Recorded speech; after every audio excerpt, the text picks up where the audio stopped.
Bénissons le Seigneur.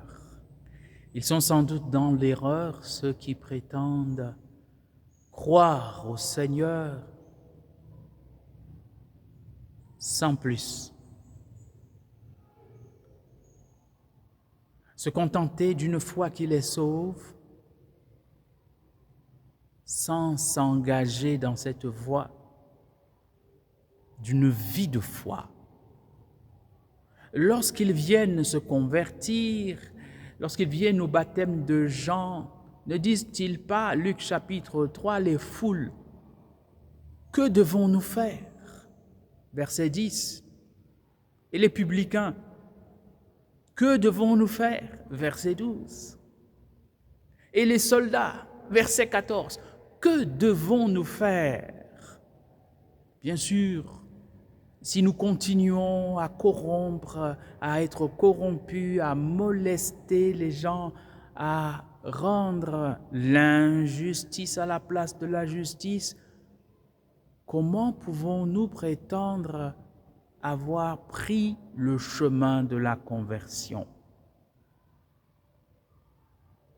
Le Seigneur nous dirait alors, comme en Isaïe chapitre 29, hypocrite, et Jésus le cite, Marc 7, 6, ce peuple m'honore des lèvres, du bout des lèvres, mais leur cœur est loin de moi.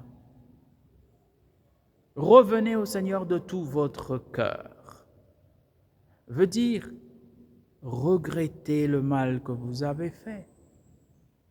Le plus grand de ces mots étant d'avoir ignoré le Seigneur et sa loi, et en revenant à lui, écoutez sa parole et faites sa volonté pour votre salut, celui de ceux qui vous entourent, et pour sa gloire, car il est celui qui dit « Je suis ». En lui seul, nous avons l'être. Nous pouvons être nous aussi. Non seulement être, mais demeurer, et demeurer pour la vie éternelle, grâce à cette foi qui nous sauve si elle n'est pas complètement morte, parce que sans œuvre. Bénissons le Seigneur.